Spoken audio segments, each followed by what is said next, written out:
everybody, it's David Herring. I'm back again for ProviderSMART, brought to you by CNSG and AppSmart Company. And we have a really special guest today, John Marinucci, the VP of Solution Engineering with Masergy. John, how are you? How are you today, Dave? And thanks for having us. Looking forward to it. We're really grateful. And we rarely get engineering assets, resources like you on these types of calls. So our partners are super excited to hear this. It really was a really big week with Masergy, and we'll get into that a little bit more. But first, tell us about yourself. We're both cable brethren. We come from MSOs. Tell us a little bit about yourself and what you do for your team. All right, real quick. I'm based out of the suburbs of the Philadelphia area. I've been in the industry about 32 years. I went to Temple University, so stayed local here in Philadelphia. Nice. Started my career with AT&T. As you know, we both spent some time with Comcast. And I've been with Masergy now for 15 years, and I can tell you I've held every role in the telecom industry, from telemarketing to where I am now, which I'm very pleased to say I'm the vice president of our solutions engineering team. I support our team here in North America as well as Europe, and our cybersecurity pre-sale practice is also part of my team. And I'm very fortunate to be in that role and have a great team supporting me. That's great. I bet you all those different stops along the way up to engineering really helped you understand not only the sales cycle, but the entire operation, right? Yeah, I'll tell you, not only that, but again, my degrees being in finance and economics as well, helps you understand the financial aspect of the buy decisions. But absolutely, having carried a bag as an AE, I have a deep understanding and appreciation for the expectation of my team and what the client expectation is, and maintaining both sides of the relationship, both the sales side and the engineering side, to make sure we're in lockstep and moving. Partners love that. Yeah. They love that you're that's where you came from, and that's kind of your DNA. All right, let's talk a little bit about Masergy. Huge week, a lot of big announcements, a lot of big things going on. Who is Masergy? And like I said, if you could even tell us a little bit about it, and then at the end, just give us a sentence or two of what we need to remember about who is Masergy. Yeah, I think in some ways the announcement this week, broadened the aperture of what most partners and agents, customers think of Masergy. I know we had talked previously about, hey, you're typically a niche, and this is how we see you. So we made some announcements this week, again, that broadened our aperture, talked about our relaunch of SD-WAN 3.0, some adjunct services called TMR, or Threat Management and Response. We jumped into, I'll say, the SASE discussion, but not into the pure SASE play, and we may talk about that later. But the idea is now, we're looking to expand our horizon. And when I talk about who we are as a company, we now serve more of a regional, national market. We have more products to support and integrate security into our platform, right? And we just have more tools at our disposal, where in the past, I think, folks like CNSG would say, hey, well, look, I'm going to select you for this specific type opportunity. And what I'm happy to say now is, with those announcements, I know there's some marketing support around how we can help compensate our partners. Big time. But we've broadened the aperture to say that these types of things are now, opportunities for us, and we'll get into that. So again, I think the exciting part is you can partner and we can partner more together on more types of opportunities. Okay? That's great. That is awesome. And that's great that you give us that type of overview of what Masergy is, especially with these announcements. What fires you up every day about coming into work? The same thing that did 15 years ago. I'm honored and privileged. This company is deeply culturally driven. Nice. It goes all the way through our roots to where we go with NPS and the way we support our customers from customer service. But again, you and I, having come from the big companies, Comcast or AT&T, the one thing that's most satisfying, is phenomenal people. And I have one of the best teams I've ever had in my lifetime. But the notion that working for a smaller company, you're impactful, right? I know I can be impactful every day. I know that little things that I do, opportunities that we pursue, new things that we evolve in our ecosystem, everything is impactful. This meeting with you, it's impactful because it expands our relationship. It embraces our partners. It helps educate our partners so that we can all be successful together. So more than anything, it's passionate people, and the ability to be impactful every day is what drives me here.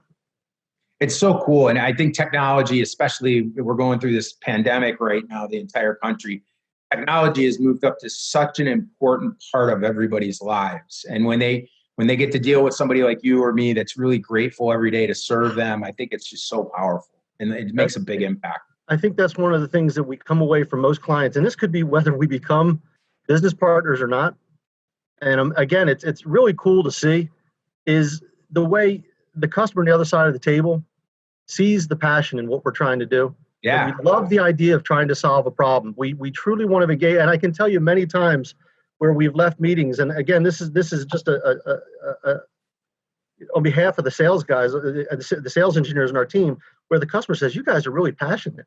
You know, I've actually had customers say, "Can I work there?" Yeah. But it's a Yeah. function of again the idea about how we go about our business and just that it's fun to solve problems. You go on a sales call and you talk to a CTO or an IT director, and he or she is like, "Hey, can I come work for you?" You're like, "Yeah, of course, we'll take it." So tell us a little bit, tell our partners, both our AppSmart and our CNSG partners, tell them what's a really good prospect, what's a good vertical or a prospect for them to target for Masergy solutions. Well, if I can back up first, and then Yeah, I'll sure. answer that question. So one of the things I want to state about our company, again, and I think this goes towards the aperture comment, is that we're a service provider with global reach, and we're also a co-managed service provider with global reach, and that's important because we've stepped into the co-managed environment, right? That doesn't mean we're a global only company. We serve regional, national, global customers, but at the same time, we operate in the areas of network services. Most appropriate now, SD-WAN, a full security practice, managed detection and response, security, full SOC services, and UC services, right, for collaboration. And they can be bound together to form a total ecosystem for our clients, or they can be mutually exclusive. And I think that's important because oftentimes we find that we're trying to evolve towards one solution and bring in the others, when in fact there can be siloed opportunities. The timelines aren't always the same. And that's where we can be nimble with you guys and with the customer to say, well, look, what's most important to you now? And then we can talk about the evolution of the business. I'm sorry, I just wanted to go back on that because I know there's some confusion about where we play, what we support. And I will say it's all three of those services in any vertical, in any mixture, mutually exclusive or combined, right? Yeah. And we'll talk a little about that later. And what's the best customer? I think, to us, it's the best customer where there's identifiable pain. I know that sounds, cliche, but what is hardest to deal with, and again, for lack of a better term, is tire kicking, where it's a spreadsheet game, right? So we want to know that there is some impetus for change, but then also a desire to have a consultancy. We are not, and we never have and never will come in and push a product or a solution. We desire consultancy, we desire outcome-based design, and we desire a customer that's inquisitive around the knowledge that they seek to find and that we have, because we don't come in just supporting that client. We come in with the breadth of talking to 50 other clients, right? So for me, what a good client is, again, one that has a need for change and we can discuss it openly, but also has a vision of where they want to be, and we can start to collaborate around that. So it takes a certain level of openness, not only in that call, but before the call with your partners and with your agents and from the folks at CNSG. And that's great. And what you're talking about there is discovery, and then getting John and his engineers involved and bringing you into the conversation about that discovery, right? And really. Yeah, absolutely. Like I said, I think, a lot of folks ask, what's the right opportunity? Or a customer says, why should I choose you? And I joke about it, so I don't know yet, right? Yeah. I know what Masergy does, but I don't know what your business function is, right? So it would be arrogant of me to say, well, you have to choose me because of X. What I'd rather do is say, based upon what I've heard, here are the things that I believe I can do to help, right? Yeah. And then we can have an open dialogue. But it takes, again, the ideal customer, which is not price these circuits for me and give me a price and then I'll bring you in. It takes an opportunity to have some FaceTime, whether it be like this, or in the old days, I call it the old days, where I could actually go sit down with somebody and whiteboard and sit across the table and when we get to know one another, right? And that's where I think our team shines. I mean, that's where our SE team and our company in general shines and differentiates ourselves, in that, we take great pride in the fact that we are not going to race to a solution. We want to do that appropriate discovery. We want to do it first with your team. We want to make sure that there's a deep understanding of how we operate, how we go in together to be successful, and then continue to do that discovery with the customer, okay? And I think it's so important. We even talked about it this week, John, and I really loved it, is, hey, David, sometimes we're not the right fit. We walk away from the deal. And I think that's critical, right? Like, I think a lot of times you try to hammer in a, round circle, square hole. I don't like, why don't try to do that. Actually get John involved and let's figure out if this is even right. It's the notion of win quick and lose quick. And I know some people get, That's great. a bit perturbed at that, but the reality is, and where I had my most success when I was in SC and with the partners that I worked with and the account executives I supported, was going into that partner and doing iterative education to help them understand you may have 10 opportunities. There's probably 3. It's about improving your batting average, right? I don't want all 10. If I win 2 out of 10, I'm batting 200. I've won 2 out of 3, I'm doing a hell of a lot better. So part of it is the education so that we understand where we're going to be effective, how we're going to close at a higher rate. And that just comes from a mutual understanding and not from, hey, these guys only want to talk about this. And I can give you kind of a case and an example where, again, we were brought in recently into an opportunity in a surgical medical company, right? And from the partner perspective, I'm sorry to say it wasn't CNSG, but they said, here's the opportunity. It was very finite, right? And we didn't have enough dialogue prior to engaging, but once we did, that opportunity expanded greatly from a national only to an M&A that included global, to a security posture that the customer was trying to evolve and change and get out of. Just from a few questions. How great is that? Yeah, just to a full monitor. So that awesome. Where the initial opportunity was a national, SD-WAN opportunity, now it's a global architecture, including all their security policy, complete monitoring, a full cyber practice that's been brought into that. And just from a numbers perspective, so folks can understand what that discovery means. Yeah. Initially, again, just ballpark terms, initially the conversation was an opportunity around 23 grand, which is now 70,000 a month to take on the whole network, standardize their architecture, and protect a surgical medical company, right? Give them a feeling of comfort and privacy and security that they never had before, and a global standard for their network. So there's always a lot more there. And my encouragement to CNSG and to any partner, and even to our own salespeople, is not to be reactive. Take the opportunity to engage. Allow us to engage. Learn as much as you can about us, but don't try to be experts. But allow us the opportunity to engage with the client. We all win. Client wins. We broaden the aperture of the conversation, which allows us to broaden the aperture of the services and the functions and the way in which we architect that solution, right? So powerful for our partners to hear this and for you to talk about your history and that you carried a bag at one point. Now you're the VP of engineering. That's really powerful. You see these things firsthand. You're like, I remember when that happened on a call. You get that. Let's talk, we'll get to this launch last, but we'll talk one thing about, you wanted to talk a little bit about security yesterday. I thought that was so important. Touch a little bit about what this new launch was and what some of the new security features Masergy has this year, or actually, if beyond that. I believe it's more an advancement of the security features. Yeah, advancement. So we have something called threat management and response, which is an adjunct service. We look at SD-WAN in a variety of different ways we can deploy it. It can be deployed as a standalone SD-WAN service only. The company we work and strategically work with is a company called Fortinet, who I think most people know has a very strong reputation in the security space, right? So that chassis allows us to integrate a full UTM suite or Unified Threat Management suite, but also take the logging events from that, point it up to a cloud, and have our SOC monitor the log events. So now I can deliver an SD-WAN solution that has a security practice. But more than that, the one thing that's missing for a lot of the mid-sized customers is the ability to monitor. Again, you go to someone like a Target, right? There was a lot of logging. They had great systems in place, but nobody was watching it or not watching it effectively enough. So we not only bring that was shocking, actually.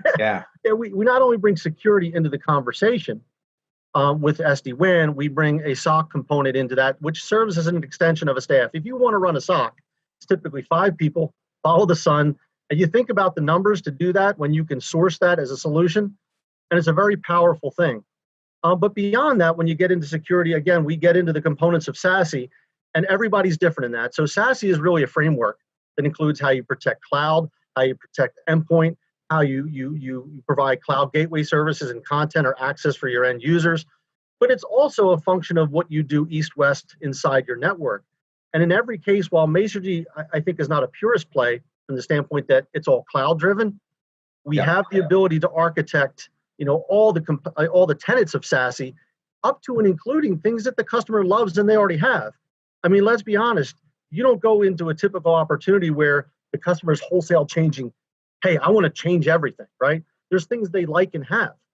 And again, this goes back to where Masergy is very valuable in that we're not like, I hate to use a Star Trek term, the Borg. We're not trying to assimilate. Yeah. We want to take what you have that works and works well.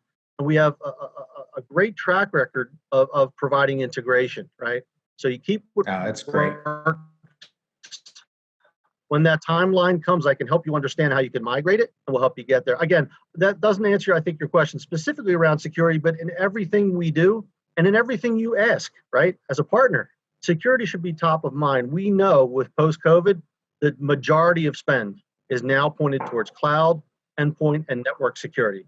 It might say SD-WAN, but that's not the case. All the focus is on security.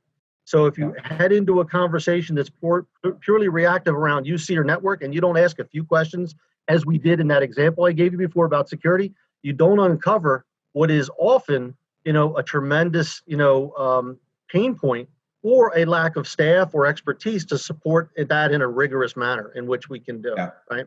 Sorry, I said a lot that's there. great stuff. No, this is great stuff. Our partners need to hear this. I think it really develops for us who you are. It makes them understand, what a great resource your team is. Let's end a little bit with that and talk a little bit about resources. We have myself, we have Tom Bell, who I know very well from another life, and I have Matt Hardy Jr. and Tyler on my side to help all of our partners. We have some resources with CNSG Smart. What are some of the resources on the Masergy side that our partners can use to help us on Masergy? You talked a little bit about a few. Yeah, we have our aligned sales teams throughout the region. So we operate, throughout the US and throughout Europe. My team, again, is a combination of both network, solution specialist and security solution specialist. And I have directors in the East and the West region. So we have a variety of resources, including myself. I can tell you to this day, my favorite part of my job is engaging directly and helping to educate. So we're not for a lack of resources. And I can tell you that in every case, whether it be in the networking practice or the security practice, what we want to tell you guys and share with you guys is don't try to be experts. Make this an iterative process. Bring us in early. Let's have a dialogue, and we can help, get through some of the vagaries, not only of what you're hearing from all the other vendors, but even from Masergy and anybody's marketing that can be, send mixed messages. We want to get to the nitty gritty of what it is you're trying to understand and what it is you're trying to do. Right? No, that's a great thing. And Tom Bell and I talked about this when I first came on board. He was just like, it's so important to get John and his engineering team involved. It's so important to use some of the marketing resources AppSmart and CNSG have, that type of thing. So that's great. All right, let's talk a little bit about resources, John. Tom Bell, Lisa Sussman, Justin Mortensen, Seth Gentry on the Masergy side. We have myself, Tyler Carson, Matt Hardy on the CNSG AppSmart side. We're there to help all of our partners sell more Masergy. What do you have on your side from a resource perspective for engineering? Yeah, along with all the field sales engineers that are aligned with our sales folks here in the States and over in Europe, we also have dedicated channel sales engineers in the East Coast, Rich Garner, Tom Medeiros in the West. As well, as I mentioned, I maintain the security practice. We have Morgan McGowan in the East and Rich Korn in the West. And again, I think they're critical that when we engage on both the network and the security aspect of the conversation. That'll about wrap it up. Do you want to end with anything, John, or do you have any other things you want to close with? No, just my sincere thanks. I think, again, when we're most successful with any partner, it's when we have time to educate one another on our practices and how we want to operate together. As I mentioned before, it helps us all be successful faster, and it oftentimes helps us generate larger opportunities out of the engagements we involve ourselves in. So I'm just grateful. You got a great company. I'm happy to work with you guys, and I'm grateful for the opportunity. And we are too. And everybody, you may or may not know this, but today is the first day of baseball. The country finally has something cool to talk about, real sports. Me and John are here for the very first pitch. David Herring, John Marinucci, we'd like to say thank you to everyone, and we want you to go out and get the win with the Masergy and the CNSG team. Thanks, everybody. Take care, guys. Stay safe. Be well.